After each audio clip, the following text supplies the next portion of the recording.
Hello friends, welcome to Madhura சமையல். இன்னைக்கு நம்ம ஈஸியா செய்யக்கூடிய ஒரு ஸ்வீட் பார்க்க போறோம். மில்க் மைடை வச்சு ஈஸியா செய்யக்கூடிய மில்க் டஃபின்னு சொல்லக்கூடிய மில்க் சாக்லேட் பார்க்க போறோம்.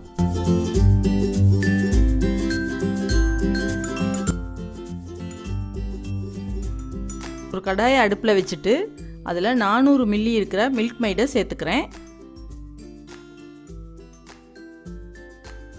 அது கூட அதே அளவு தண்ணியும் சேர்த்துக்கலாம்.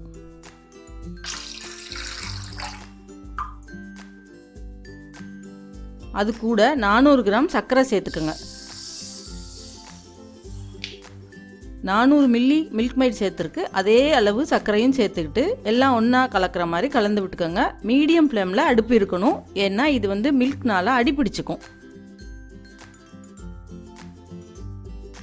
அடுப்பை மீடியம் ஃப்ளேமில் வச்சுட்டு கிண்டிக்கிட்டே இருக்கணும். சர்க்கரை கரையிற வரைக்கும் நல்லா கிளறுங்க. 2லேருந்து 3 நிமிஷம் கிளறினீங்கன்னா சர்க்கரை நல்லா கரைஞ்சி வந்துடும். கிளறிக்கிட்டே இருக்கணும், விட்டுறக்கூடாது.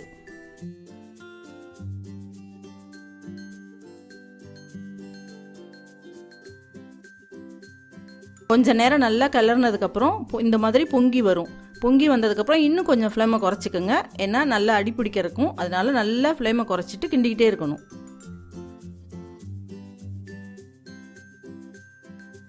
கலர் கொஞ்சம் ப்ரௌனிஷாக மாறி வரும்போது அடுப்பை குறைச்சிட்டு நல்லா கிளறிக்கிட்டே இருங்க. நம்ம விட்டுருக்கிற பாலும் தண்ணியும் நல்லா திக்காகணும்.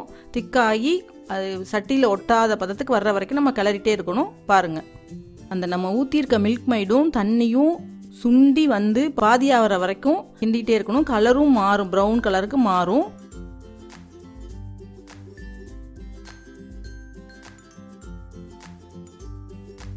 இப்போ பாருங்கள், கலர் நல்லா மாறிக்கிட்டு வருது. இப்போ இது ஆல்மோஸ்ட் ரெடி ஆயிடுச்சு. இப்போ இது கூட ஒரு ஸ்பூன் அளவுக்கு ஏலக்காய் தூள் சேர்த்துக்கலாம். இது ஆப்ஷனல் தான். உங்களுக்கு ஏலக்காய் டேஸ்ட் பிடிக்காட்டி நீங்கள் வெண்ணிலா கூட சேர்த்துக்கலாம். வெண்ணிலா எசன்ஸ் சேர்த்துக்கலாம், இல்லை சாக்லேட் எசன்ஸ் சேர்த்துக்கலாம். உங்களுக்கு என்ன ஃப்ளேவர் பிடிக்குமோ அது சேர்த்துக்கலாம். இல்லைன்னா ஒன்றுமே சேர்க்காம விட்டிங்கனாலும் அந்த மில்கோட ஸ்மெல்லோட நல்லா தான் இருக்கும். இது கூட ஒரு ஸ்பூன் பட்டர் போட்டுக்கிட்டு பட்டர் மெல்ட் ஆகி நல்லா மிக்ஸ் ஆகிற வரைக்கும் கிளறுங்க.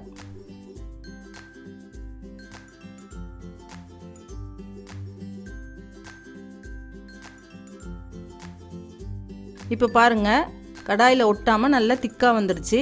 இதுதான் பதம். நம்ம இதை ஒரு ட்ரேயில் ஊற்றி கட் பண்ண போகிறோம். அதனால் ஒரு ட்ரேயில் நான் ஏற்கனவே பட்டர் பூசி வச்சுருக்கேன். அதில் நான் இப்போ இதை ஊற்ற போகிறேன். இந்த பட்டர் பூசி வச்சுருக்க ட்ரேயில் நான் இப்போ இதை ஊற்றிட்டு கட் பண்ண போகிறேன்.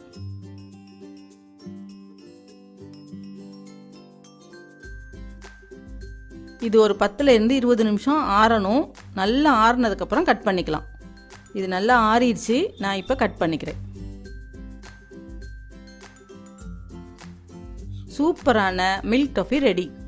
இது நீங்கள் கடையில் வாங்குகிற சாக்லேட்டை விட ஹெல்த்தியானது. வீட்டில் இருக்கிற குழந்தைங்களுக்கு இப்போ சம்மர் வெக்கேஷனுக்கு உங்கள் வீட்டில் செஞ்சு கொடுத்து என்ஜாய் பண்ணுங்க.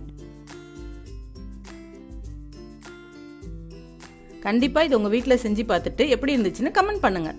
இந்த வீடியோ பிடிச்சிருந்துச்சுன்னா லைக் பண்ணிவிட்டு உங்கள் ஃப்ரெண்ட்ஸோட ஷேர் பண்ணுங்கள். மறக்காமல் சேனலை சப்ஸ்கிரைப் பண்ணிவிட்டு பெல் பட்டனை கிளிக் பண்ணிடுங்க.